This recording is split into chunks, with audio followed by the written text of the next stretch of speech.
and you feel like you can't go on, I'll be there to put one foot in front of the other.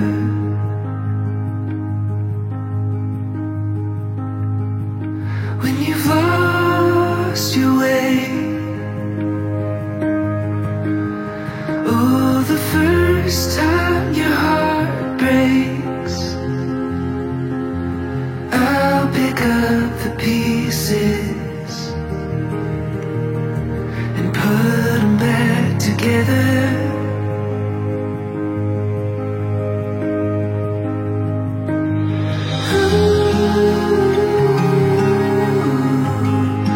I'll be there for you.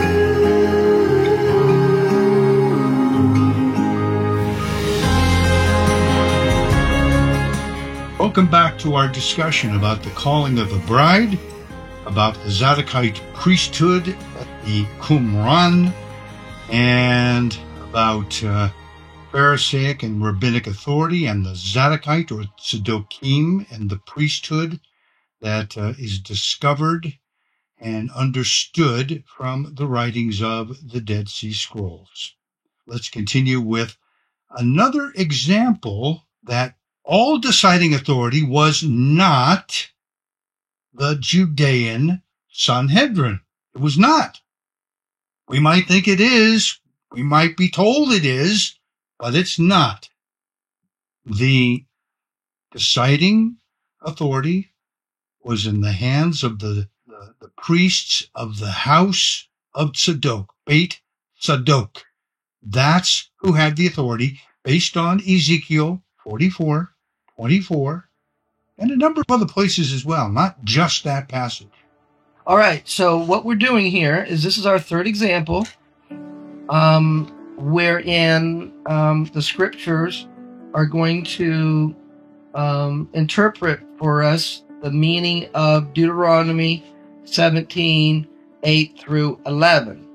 So verses 8 and 9 says, in controversies that you shall go to the place that the Lord chooses, that's Jerusalem, and in the priests, the Levites, they will make the rulings.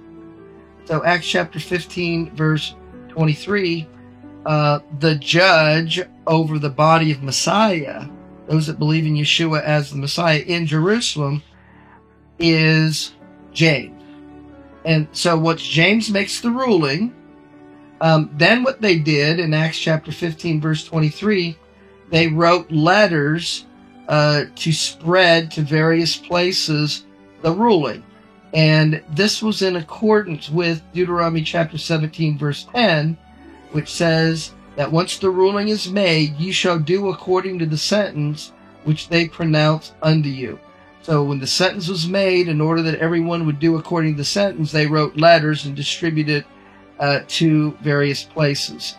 So this is our third example. This is our only New Testament example of the application of Deuteronomy chapter 17, 8 through 11. And even though there was a Pharisee that was a part of the dispute, the ruling and the decision wasn't made by the Pharisees. It wasn't made by the rabbis. It wasn't made by the Sanhedrin.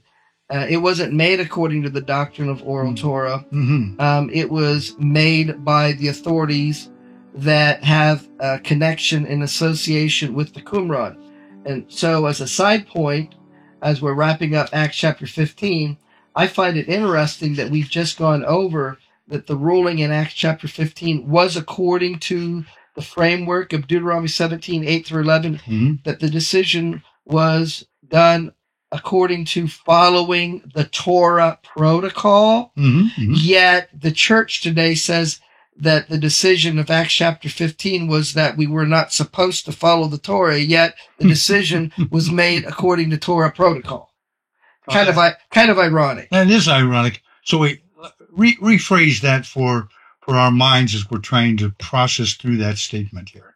The church today makes the claim that the ruling in Acts chapter 15 regarding what you do with the Gentiles who are coming to faith in Yeshua, that ruling stated that they weren't obligated to follow the Torah, except for they say in these four places. But then later on, they negate, the four things that are stated there, particularly abstain from things strangled and blood. They overrule that in Acts chapter 15, where they say that we could eat anything. That's not right. So the church system today says that the ruling in Acts chapter 15 was outside of the four things stated, that the non-Jews are not supposed to follow the Torah, yet the decision itself was made according to the Torah.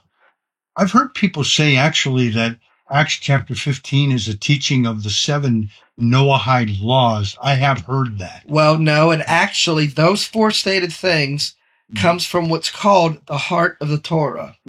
It comes from Leviticus chapters 17 to 20. And in those chapters, it says, if the stranger that sojourns with you, if they don't do certain things, I will cut them off.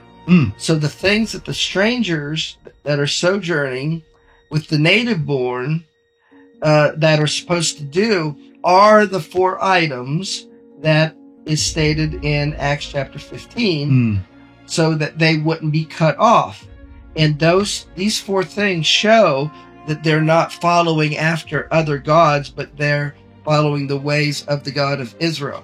So it's just those that are not aware that the ruling is according to Leviticus chapter 17 through 20 that tries to say, oh, it was according to the 7 laws of Noah, wherein the 7 laws of Noah are a part of Pharisaic oral Torah doctrine. And so it wasn't done according to the 7 laws of Noah.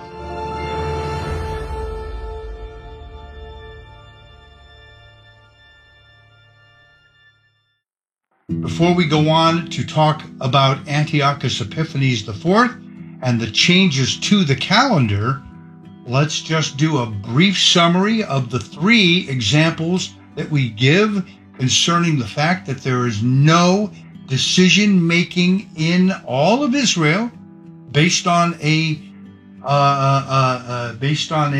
Sanhedrin, based on a rabbinic council, based on a Pharisaic ruling of any sort. It has nothing to do with that, correct?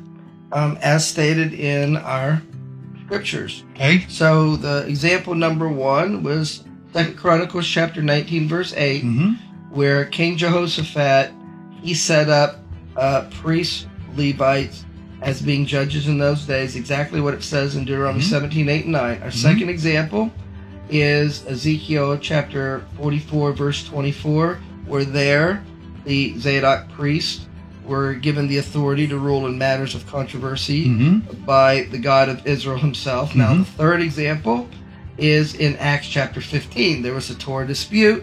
They went to Jerusalem, and the way in which they ruled on the dispute was according to Deuteronomy chapter 17, verses 8 through 11. Well said. Let's continue on with Antiochus Epiphanes IV and the changes to the calendar.